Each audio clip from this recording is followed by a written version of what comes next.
Pandangan tentang sifat dasar manusia. Yang pertama, manusia hidup dengan beraneka realitas, bahasa, cerita, ideologi. Yang kedua, tiada kebenaran tunggal. 3. Kebenaran bersifat kontekstual. Yang keempat, manusia berbekal metode ilmiah yang tepat dapat menemukan pengetahuan yang terpercaya tentang klien dan masalah-masalah. Manusia adalah makhluk yang sehat dan kompeten. SEBC merupakan pendekatan konseling yang non-patologis yang menekankan pentingnya kompetensi manusia daripada kekurangan mampuan dan kekuatan daripada kelemahan. 2. Manusia mampu membangun solusi yang dapat meningkatkan kehidupannya. 3. Manusia memiliki kemampuan menyelesaikan tantangan dalam hidupnya. 4. Bagaimanapun pengaruh lingkungan terhadap manusia, konselor meyakinkan bahwa saat dalam layanan konseling mampu mengkonstruksi solusi terhadap masalah yang dihadapinya. SBC tidak menggunakan teori kepribadian dan psikopatologi yang berkembang saat ini. Konselor SBC berkeyakinan bahwa tidak bisa memahami secara pasti tentang penyebab masalah individu. Konselor perlu tahu apa yang menyebabkan orang memasuki masa depan yang lebih baik dan lebih sehat, yaitu tujuan yang lebih baik dan lebih sehat. Individu tidak bisa mengubah masa lalu, tetapi ia dapat mengubah tujuannya. Tujuannya yang lebih baik dapat mengatasi masalah dan mengantarkan ke masa depan yang lebih produktif. Tujuan umum dari konseling karir naratif pada pendekatan postmodern itu sendiri adalah untuk membantu konseli membuat cerita kisah hidup mereka sendiri dan menjadikan sebuah pendekatan yang cocok untuk membantu konseli mengeksplorasi makna pribadi dan menemukan tujuannya. Dengan begitu, pendekatan ini baik digunakan pada konseling karir dengan menggunakan narasi. Narasi itu sendiri merupakan salah satu teknik dalam pendekatan postmodern yang terkenal, yaitu naratif terapi. Pendekatan postmodern menggunakan teknik narasi pada konseling karir. Secara efektif dapat membantu konseli dalam permasalahan terkait dengan karir. Peran dan fungsi konselor. Klien akan cenderung berpartisipasi penuh dalam proses terapi jika mereka memahami bahwa dirinya sebagai peran penentu arah dan tujuan dari percakapan yang berlangsung selama proses terapi. Terapi tidak mengasumsikan bahwa dia mengetahui didasarkan pada kerangka mereka tentang berpikir dari tindakan dan pengalaman klien. Terapi menciptakan suatu iklim atau suasana saling menghargai dialog dari setiap cerita.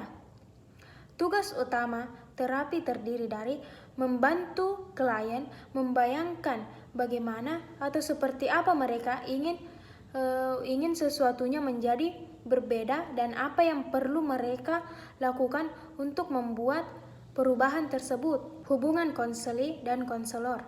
Yang pertama, kolaborasi antara konselor dan konseli dalam membangun solusi bersama. Yang kedua, kolaborasi menekankan solusi masalah konseli dan teknik konseli yang digunakan konselor daripada hubungan konseli. Tahap konseli. Yang pertama, tahap peralihan.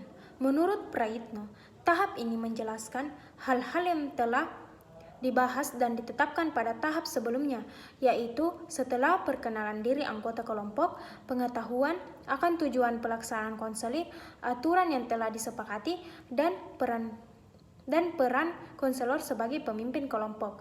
Pada sesi ini, konselor memastikan bahwa anggota kelompok bersedia untuk melaksanakan tahapan selanjutnya dengan diawali oleh janji konseling. Tahap kegiatan. Tahap kegiatan adalah tahapan inti dari kegiatan konseling. Secara garis besar, anggota kelompok akan menceritakan permasalahan-permasalahan yang dihadapi secara random.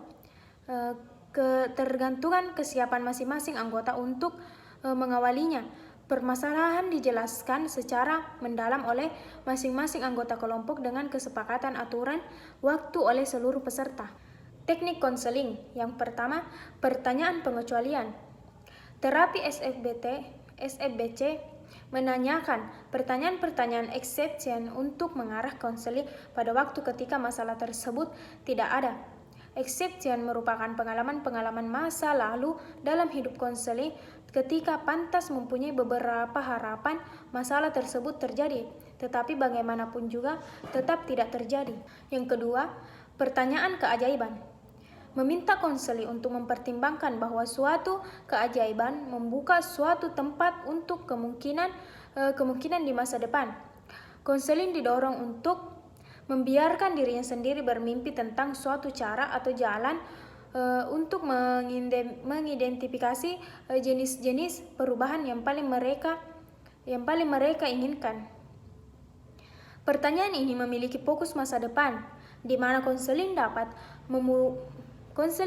mulai untuk mempertimbangkan kehidupan yang berbeda, yang tidak didominasi oleh masa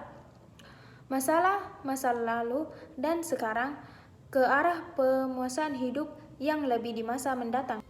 Yang ketiga, pertanyaan berskala.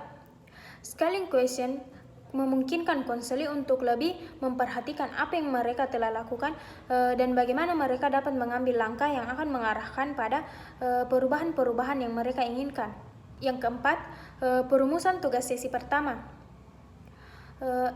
Perumusan sesi pertama adalah suatu format tugas yang diberikan oleh terapis kepada konseli untuk diselesaikan pada antara sesi pertama dan sesi kedua. Terapis dapat berkata, di antara saat ini dan pertemuan kita selanjutnya, saya berharap Anda dapat mengamati sehingga Anda dapat menjelaskan pada saya pada pertemuan yang akan datang tentang apa yang terjadi pada keluarga, keluarga, pernikahan, atau hubungan Anda yang diharapkan terus terjadi. Pada sesi kedua, konseling dapat ditanya tentang apa yang lebih mereka amati dan apa yang mereka inginkan dapat terjadi di masa mendatang. 5. Umpan balik. Para praktisi SFPC pada umumnya mengambil waktu 5-10 menit pada akhir setiap sesi untuk menyusun suatu ringkasan pesan atau konseli. Selama waktu ini, terapis menginformasikan umpan balik yang akan diberikan pada konseli. Dalam pemberian umpan balik ini memiliki 3 bagian dasar, yaitu sebagai pujian, jembatan penghubung, dan pemberian tugas.